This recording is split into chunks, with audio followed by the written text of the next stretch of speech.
Vray 7 for SketchUp, a big step forward in the quality of our rendering management. Let's quickly take a look at the main new features, starting with what I believe to be the most important of all in this new version of Vray, which are interactive virtual tours. But we'll also see in a moment the ability to import Gauss-Platt, improvements to material overrides, new object assets, the vignette layer and more.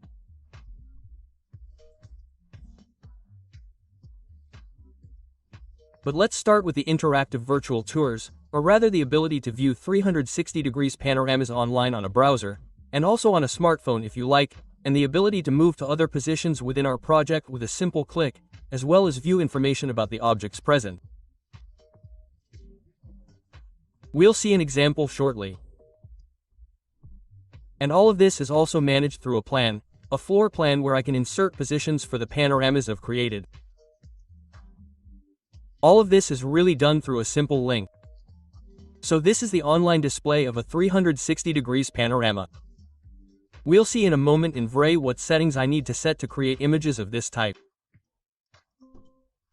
And here are the bubbles, the buttons with which I can move between one room and another in the apartment in this case, but clearly this also applies to the exteriors. If we wanted, we could add information and images for the products present, for the design choices that were made.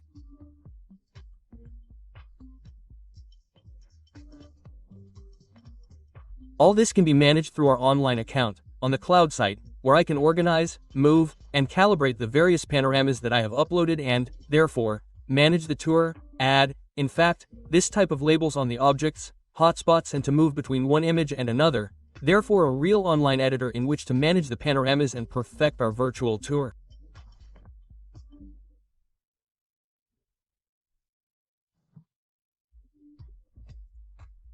To create these panoramas, all we do is set our rendering to VR spherical panorama or cube map in V-Ray, so it must also be of adequate size because then I will be able to see all my surrounding space, all my rendering around me, even within the frame buffer, simply by switching to panorama view mode.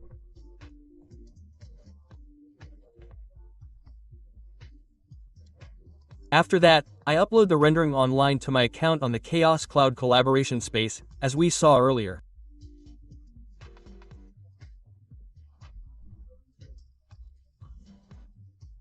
Then I find my panoramic views, my folders, my online projects, and I can also generate these links very simply by creating not only a link that can be shared with anyone, but also by inviting specific people to be included in the panorama, the virtual tour, or the project I'm working on.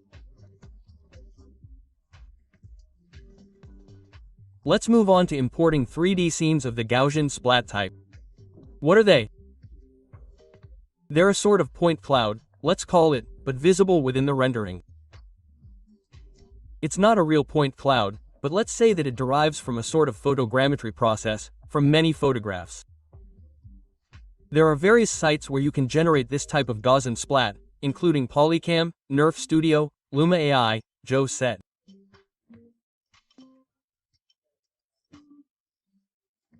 So, once downloaded, once produced, once created with our smartphone this Gaussian splat, through photographs, taken with our smartphone, we can generate the Gaussian splat, we import it through the import proxy button, it becomes an object in its own right inside V-Ray and, when we start our rendering, we can see it all around.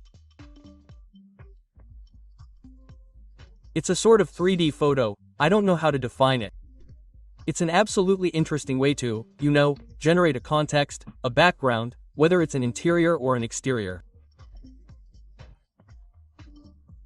It's not just a simple, let's say, photo insertion, but it's really the 3D project context for the model, inside the rendering.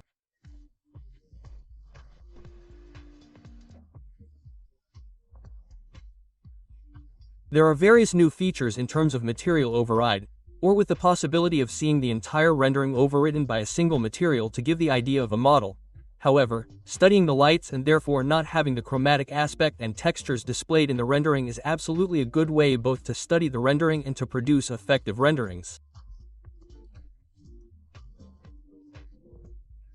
We now have various presets to see the entire model as if it were made of plastic, as if it were made of wood.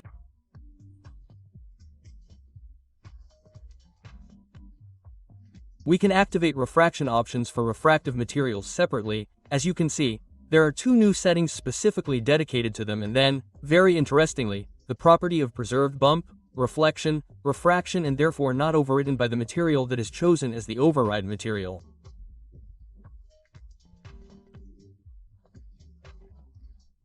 So some materials present will continue to preserve the bump, the reflection that we had attributed to them, contributing to absolutely enriching the final rendering. Hundreds more objects have been added to the online gallery, SAOS Cosmos, so this library is constantly growing, but above all we are starting to see more and more objects from real manufacturers, and with the possibility of even going to their site to have real commercial information on these products. If we wanted to buy them, learn more, or contact the company that actually produces this product, this 3D component. We have variations of these objects that we can download from the online gallery. Some contain variations. We can filter when we are on SAOS Cosmos through variants, so we can see the objects that actually have variations inside. For example, the tree in autumn format is in spring format, so with greener or more yellow or reddish leaves, which are about to fall in autumn.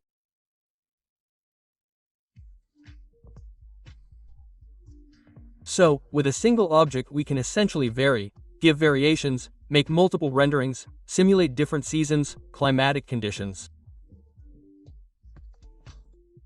This new type of lighting fixtures have also been added to the online gallery, which are based on a new rendering calculation technology without going into technicalities.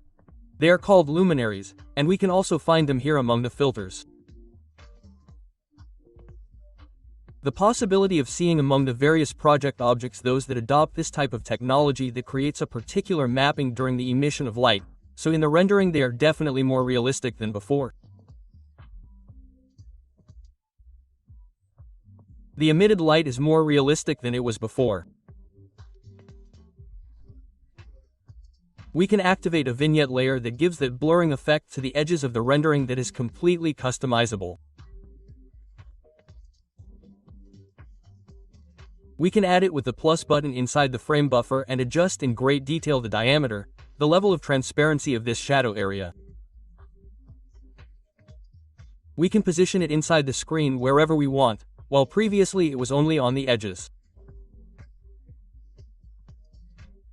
Now we can zoom in, so to speak, on a specific object inside the scene, not necessarily in the center of the image, perhaps it is slightly offset, so just like a sort of telescope with which we can point at a particularly important element within our rendering.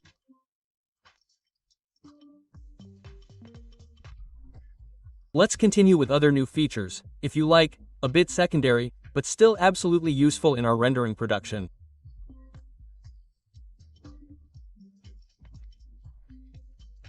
The region render, in addition to the rectangular one, we now also have freeform, therefore a polygon, in order to select with greater precision exactly the area that we want to analyze for our rendering, and, I would say, we can finally see the emissive materials, the lights coming from emissive materials, nail light mix in post-production, so we can modify these lights even later.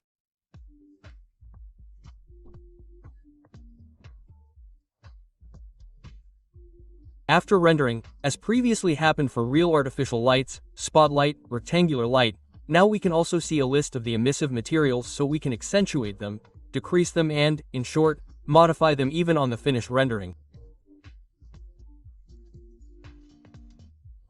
Other features are, let's say, of secondary importance, if you like, but still worth mentioning. Among these, for example, pay attention, Denoiser is active by default. Pay attention to the noiser because it smooths away some of the detail of our rendering. They decided to make it active by default. We have two rendering stop modes, and among these, let's say, also the optimization of the rendering directly in the rendering window. It is absolutely interesting.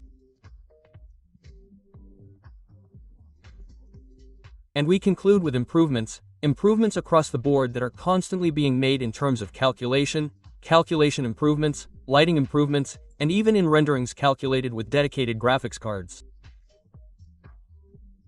Caustics are now calculated better, So there are a whole series of improvements that are constantly being made. So it's a big step forward, really, one breakthrough after another. I would say that this also really marks a difference, a leap in quality that can be seen and perceived both in the workflow and in our final images.